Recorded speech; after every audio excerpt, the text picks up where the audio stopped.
Video like जरूर कर लीजिए और ऐसे वीडियो लगातार फ्री में पाने के लिए चैनल को तुरंत सब्सक्राइब कर लीजिए और बेल आइकन को जरूर टैप कर लीजिए ताकि आगे भी सारे वीडियो आपको मिलते रहे। यूट्यूब में फॉलो करते हैं तो प्लीज ये वाला फ्री टेलीग्राम चैनल जरूर ज्वाइन कर लीजिएगा। सारे नोटिफिकेशन सारे अपडेट यहीं पे आते हैं, ध्यान रखिए। तो साथियों, एक बार फिर से आपका स्वागत है सी सेट प्रिपरेशन के इस यूट्यूब चैनल पर।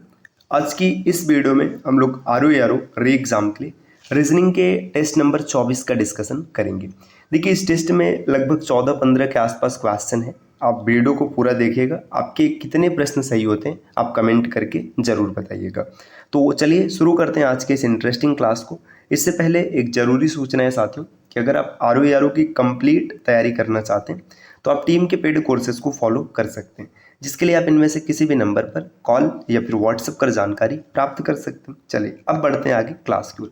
देखिए, यहाँ पर पहला प्रश्न दिया है, उस शब्द युग्म का चयन करें जिसमें दिए गए दो शब्द ठीक उसी प्रकार से संबंधित हैं जैसे कि प्रश्न में दिए गए निम्नलिखित दो शब्द आपस में संबंधित है।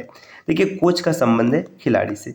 जब कभी भी इस प्रकार के एनोलॉजी के प्रश्न पूछे जाते हैं ना, तो ये पूरी तरीके से डिपेंड करता है कि आपने कितना चीज़ों को पढ़ा है, आपकी नॉलेज कहाँ तक है। जैसे यहाँ पर देखिए, कप्तान का संबंध टीम से दिया है, टीम का अभ्यास से, अंपायर का क्रिकेट से, शिक्षक का विद्यार्थी से। देखिए, कोच क्या करता है, खिलाड़ी को ट्रेन करता है, खिलाड़ी को प्रशिक्षित करता है, बनाने का काम करता है। ऐसे जो शिक्षक होता है ये विद्यार्थी को बनाने का काम करता है, उसको ट्रेन करता है।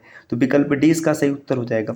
अब इसमें कई बार ऐसा होता है ना कि ऐसे शब्द पूछ लिए जाते हैं जो आप कर ही नहीं पाएंगे। जैसे मान के चलिए, अगर हम लोग यहाँ पर लिखें, जैसे मैंने लिखा क्रोकोडाइल, है ना, क्रोकोडाइल, यहाँ पे हिंदी में लिख देते घड़ियाल ताकि सबको समझ में आए। देखिए, मैंने लिखा घड़ियाल, है ना।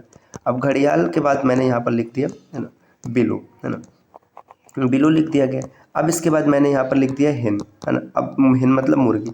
अब मैंने पूछा बताइए इसको क्या कहेंगे। अब देखिए, पूरी तरीके से डिपेंड करता है कि अब ये चीज़ें आपको पता होनी चाहिए। घड़ियाल की जो साउंड होती है ना उसको विलो कहते हैं, मुर्गी की जो साउंड होती है उसको क्लक कहते हैं। तो अब अगर आपके दिमाग में ये चीज़ रहेगा तो आप कर पाएंगे, अन्यथा नहीं कर पाएंगे। ये जब भी ना ये स्टैटिक जीके टाइप से इसको ऐड कर देता है तो थोड़ा सा लेवल बढ़ जाता है, क्योंकि पूरी तरीके से डिपेंड है कि मतलब ये किस प्रकार से आपने पढ़ा हुआ है चीज़ों को। जैसे एक क्वेश्चन मुझे याद है ना, मैंने यूपीएसआई के एग्ज़ाम में फेस किया था। वहाँ पर लिखा हुआ था कैमरा, है ना, कैमरा था, और कैमरे के बाद यहाँ पर लिखा हुआ था लेंस। ठीक, ये ठीक है। इसके बाद यहाँ पे लिखा हुआ था प्रिंटर, और आगे पूछा था कि यहाँ पर क्या आएगा। तो यहाँ पे ऑप्शन था, है ना, एक ऑप्शन था यहाँ पे कार्टेज करके। तो सच में वही सही था, लेकिन उस समय मुझे नहीं पता था, ये गलती से तुक्के से सही हो गया था। तो अभी ऐसी चीज़ें पूरी तरीके से डिपेंड करता है कि लेवल क्या बनता है। चलिए अब अगले प्रश्न पर आते हैं। यहाँ पर दिया हुआ है, उस संख्या का चयन करें जो निम्नलिखित श्रृंखला में प्रश्नवाचक चिन्ह को प्रतिस्थापित कर सकते हैं। 5, 3, 3, 5, 15। यहाँ पर क्वेश्चन मार्क है, क्या आएगा तो यहीं पर समझते हैं। थोड़ा सा इसको जूम करते हैं ताकि आसानी से हम लोग यहाँ पे इसको सॉल्व कर पाए। देखिए, 5 से क्या हो गया, 3 हो गया। इसमें आप इसको ऐसे देख सकते हैं, अगर हम गुणे 2 कर दें, है ना, माफ़ कीजिएगा, गुणे 1 कर दें, गुणे 1 तो 5 1 का 5 -2। ठीक, यहाँ तक बात बन गया। आगे हम लोग क्या करते हैं, यहाँ पर हम लोग गुणा 2 कर दें, 3 दूना 6 -3, देखो 3 आ जाएगा। नेक्स्ट हम लोग क्या करते हैं, गुणा 3 कर दें और -4, है ना, 3 3 का 9 में से 4 गया 5। नेक्स्ट हम लोग क्या करते हैं, गुणा 4 कर दें, -5, 5 चौका 20 में से 5 गया 15। तो पैटर्न आपको पता चल गया, गुणे में 1 2 3 4 है और माइनस में 2 3 4 5 है। तो अगला क्या हो जाएगा, गुणे 5 लिखेंगे और -6, 15 बचे 75, 75 में से 6 को घटाएंगे तो 69, जो कि विकल्प सी में है। तो इस प्रश्न का उत्तर हो जाएगा। बहुत ही आसान सा प्रश्न था, आप आसानी से पकड़ पाएंगे। अगला प्रश्न यहाँ पर दिया है कि निम्नलिखित को तार्किक और अर्थपूर्ण क्रम में व्यवस्थित कीजिए। अब इसको आपको क्रम में सेट करना है। देखिए, पत्र है, डाकिया है, डिलीवरी है, पोस्ट ऑफिस और डाकघर। सबसे पहले क्या होगा, सबसे पहले आप पत्र लिखेंगे, सामान्य सी बात, तो पहला आएगा, है ना।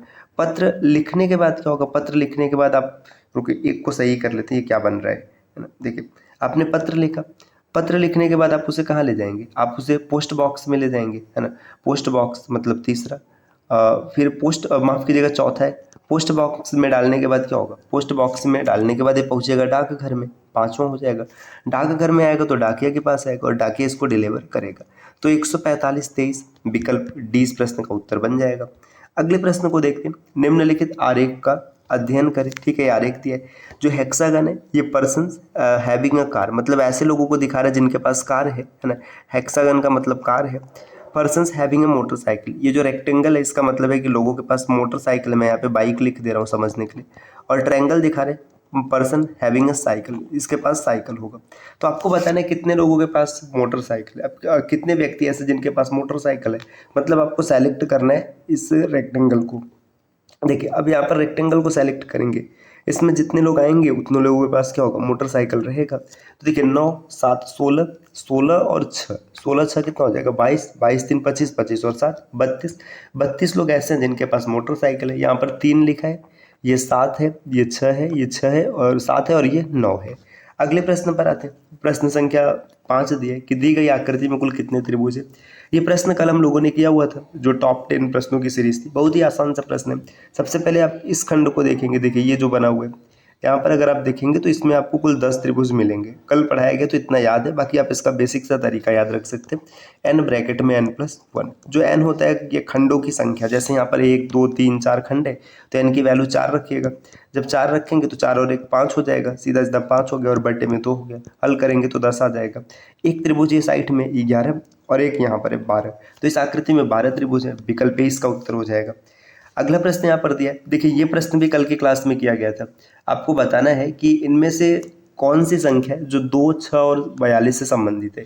आपने कल की क्लास में इसको जरूर देखा होगा, और नहीं भी देखा है तो यहाँ पे समझ लीजिए। देखिए 2 से 6 बन गया और 6 से 42 बन गया। इसमें चल क्या रहा है, जैसे 2 है ना, तो इसमें 2 के आगे 1 3 का मल्टीप्लाई हो गया। 6 है तो 6 के आगे 1 7 का मल्टीप्लाई हो गया। मतलब जितना नंबर है उससे एक बढ़ा के गुणा किया जा रहा है। देखिए 9 में अगर आप 10 का गुणा कराएंगे तो 90 आएगा, मतलब पहला ऑप्शन नहीं होगा। 4 में अगर 5 का गुणा कराएंगे तो 20 आएगा, मतलब दूसरा भी नहीं होगा और तीसरा भी नहीं होगा। 1 में 2 का गुणा कराइए 2 आएगा, और 2 में 3 का गुणा कराइए 6 आएगा। विकल्प डी इसका उत्तर बन गया। अगले प्रश्न को देखते हैं। प्रश्न संख्या 7 दिए है कि नीचे दिए गए विकल्पों में 4 संख्याएं दी हैं जिसमें से 3 किसी न किसी रूप में एक जैसे और एक अलग है। तो जो अलग है उसके बारे में बताना है। 393, 384, 441 और 600। अब सबको ध्यान से देखिए, जो 441 है ये एक पूर्ण वर्ग संख्या है, ये 21 का पूर्ण वर्ग है, तो ये सबसे अलग है। बाकी तो सब कोई भी पूर्ण वर्ग नहीं है, तो विकल्प सी इस प्रश्न का उत्तर हो जाएगा। अगला प्रश्न यहाँ पर दिया, उस समुच्चय का चयन करें जिसमें दी गई संख्याएं ठीक उसी प्रकार संबंधित है जैसे प्रश्न में दी गई है। देखिए प्रश्न में क्या दिया, 10 दिया है, 50 दिया है और 1250 दिया है। अगर आप डिफरेंस का पैटर्न देखेंगे तो बहुत ज़्यादा है। डिफरेंस तो मिलेगा ही नहीं, क्योंकि यहाँ पे 1200 का डिफरेंस है और 1200 का डिफरेंस किसी में नहीं है। गुणा अगर आप देखेंगे तो गुणे 5 करेंगे और यहाँ पर गुणे 25 करेंगे। ठीक है, देखिए गुणे 5 अगर करेंगे तो 9 5 45 तो हो जाएगा, लेकिन 45 गुणे 25 अगर आप करेंगे ना तो ये 945 नहीं आएगा, क्योंकि 45 गुणे 25 करने पर आपको जो आंसर मिलेगा ये 1125 मिलेगा, और यहाँ पर 945 दिया, तो ये तो नहीं हो सकता। देखिए आगे अगर आप देखेंगे गुणे 5 हो जाएगा, लेकिन यहाँ पे 25 से गुणा कराएंगे तो 2500 आएगा। गुणे 5 हो जाएगा, लेकिन 25 से गुणा करने पर 500 आएगा। इसका मतलब ये पैटर्न नहीं चल रहा है। तो पैटर्न देखो है क्या, समझिए 10 दिया है, 50 दिया है और 1250 दिया। 10 का स्क्वायर किया कि 100 हो जाएगा, इसका आधा कर दिया गया तो 50 मिला। 50 का स्क्वायर 2500 होता है, इसका आधा कर देंगे तो 1250 मिलेगा। मतलब जो भी संख्या है ना उसका वर्ग किया गया और उसका आधा किया गया। देखिए 4 का स्क्वायर 16, 16 का आधा 8, 8 का स्क्वायर 64, 64 का स्क्वायर आधा 32, तो विकल्प डी उत्तर हो जाएगा। प्रश्न संख्या अगला दिया है। देखो यहाँ पे ये प्रश्न रिपीट हो रहा है, अभी अभी हम लोगों ने प्रश्न यहाँ पर सॉल्व किया। देखिए ये रहा 2 6 42 वाला, ये प्रश्न यहाँ पर रिपीट है, तो इसको हम लोग नहीं पढ़ रहे हैं क्योंकि हम लोगों ने देख रखा है। यहाँ पर अच्छा फिर से प्रश्न रिपीट हो रहा है, 10 नंबर का भी एक ये प्रश्न तो रिपीट हो रहा है यार, इसमें ये 3 प्रश्न ऐसे रिपीट हो गए। चलिए कोई बात नहीं। अगला प्रश्न यहाँ पर दिया कि नीचे कुछ कथन दिए गए, इनमें निष्कर्ष को ध्यानपूर्वक पढ़िए और आपको बताना है कि इसमें से कौन सही होगा। देखिए कथन क्या है कि सम बनानाज आर ग्रीन, जो कुछ बनाना है, कुछ बनानाज ग्रीन है, ठीक है कोई बात नहीं। सम ग्रीन आर येलो, कुछ ग्रीन ऐसे हैं जो कि येलो है। अब कॉन्क्लूजन क्या दिया, सम बनानाज आर येलो, बनाना और येलो का कोई रिलेशन नहीं तो गलत हो गया। सम येलोज आर बनाना, फिर से देखो कोई रिलेशन नहीं तो ये भी गलत हो गया। आल येलो ये भी गलत हो जाएगा। सम ग्रीन आर बनाना, तो देखो कुछ ग्रीन बनाना है, बिल्कुल सही, तो विकल्प डी इस प्रश्न का उत्तर हो जाएगा। सिर्फ पहला फॉलो, फिर सिर्फ चौथा फॉलो कर रहे हैं, तो डी इस प्रश्न का उत्तर हो जाएगा। अगले प्रश्न पर आते हैं। प्रश्न संख्या 13 यहाँ पर दिए कि 4 समूह दिए हैं। 4 समूहों में ना कि 3 एक जैसे होंगे और एक सबसे अलग होगा, तो जो सबसे अलग है उसी को आपको छांटना होगा। इसको करने के लिए आपको क्या करना है, लेटर्स की प्लेस वैल्यू लिखिए और तुरंत आपका आंसर मिल जाएगा। देखिए जैसे यहाँ पर 12 13 14 और 15, ठीक। आगे देखिए 1 2 3 और 4, 9 10 11 और 12, 23 24 25 और 26। अब यहाँ पर देखिए सब में तो क्रम वही चल रहा है ना, लेकिन अब यहाँ पर अंतर कहाँ से मिलेगा क्योंकि भाई सब में वही है। तो आप इसमें ये चीज़ देख सकते हैं, देखिए इसमें वावेल है, इसमें वावेल है, इसमें वावेल है, लेकिन यहाँ पर वावेल नहीं है। तो विकल्प अगर आप देखेंगे तो डी इस प्रश्न का उत्तर हो जाएगा। इसके अलावा इसमें देखिए और कोई विशेष लॉजिक नहीं चल रहा है, तो आप आराम से इसको कर पाएंगे। अगले प्रश्न पर आते हैं। प्रश्न संख्या देखिए 14 यहाँ पर दिया है कि ये प्रश्न ना थोड़ा सा ब्लर है। मैंने शुरू में बोला था कि क्वेश्चंस की संख्या कम है, तो कारण ये कि ब्लर है, इसमें दिख ही नहीं रहा है। आप इसका मिरर इमेज कहाँ से बनाएंगे? ये भी देखिए पूरी तरीके से आपको ब्लर ही दिख रहा है। हालांकि ये 22 का प्रश्न है, तो इसको यहाँ पर हम लोग थोड़ा सा एक अनुमान लगा सकते हैं। अगर अनुमान सही होगा तो आंसर सही बनेगा, अन्यथा देखिए ये 5 के जैसा लग रहा है, ये 3 के जैसा है, ये 2 है, ये 4 है, यहाँ पर 6 है और यहाँ पर 1 है। अब आपसे पूछा जा रहा है बताइए कि 1 के विपरीत फलक पर कौन सा होगा? अल्टरनेट फेसेस अपोजिट होंगे। देखिए 5 के अपोजिट 2 हो जाएगा, ठीक, और 3 के अपोजिट 4 हो जाएगा, और 1 बचेगा तो 1 के अपोजिट 6 हो जाएगा। आपको बताना है कि 1 के विपरीत क्या होगा, तो 1 के विपरीत 6 होगा, विकल्प बी उत्तर बनेगा। अगर ये ऐसा क्रम है तभी सही होगा, अन्यथा भाई इसमें कोई बात नहीं है। देखिए अगला प्रश्न यहाँ पर दिया कि अमन के पास 1, 5, 10 और 20 रुपए के बराबर बैंक नोट है, जिससे कुल 1080 रुपये बनते। तो अमन के पास कुल कितने बैंक नोट है? समझिएगा, अमन के पास कुछ पैसा है। पैसा क्या है? देखिए उसके पास 1 रुपये का नोट है, 5 का है, 10 का और 20 का। देखिए 1 रुपये का एक नोट 1 बनाएगा, 5 रुपये का एक नोट 5 बनाएगा, 10 रुपये का एक नोट 10 बनाएगा और 20 रुपये का एक नोट 20 बनाएगा। मतलब ये जो 4 नोट है ना, 4 नोट मिलकर के कितने रुपए बनाएंगे? देखिए 20, 10, 30, 5, 35 और 1, 36। ये 4 नोट मिलकर 36 रुपये बना रहे हैं। तो यहाँ पे देख लेते हैं, देखिए 1080 रुपये इसके पास टोटल है। अगर इसमें 36 से भाग कर देंगे तो 36 या 108 होता है, 30 आ जाएगा। अब देखिए 36 एक नोट की वैल्यू थी, तो 30 नोट की वैल्यू कितनी हो जाएगी? 30 चौका 120। विकल्प सी इस प्रश्न का उत्तर हो जाएगा। इस चीज़ को ऐसे एक बार और समझिए ना कि देखिए अमन के पास 1-1 रुपए के कुछ नोट है, 5-5 के हैं, 10-10 के, 20-20 के। अब क्या होगा कि उसके पास ओवरऑल जो है ना, ये कितने रुपए? 1080 रुपये। तो आप इसको जोड़ दीजिए, जब सबको जोड़ेंगे तो 36 रुपये आएगा। मतलब 1-1 नोट अगर सब ले लेगा तो 36 रुपये हो जाएगा। अगर 30-30 सब नोट ले ले तो 1080 हो जाएगा।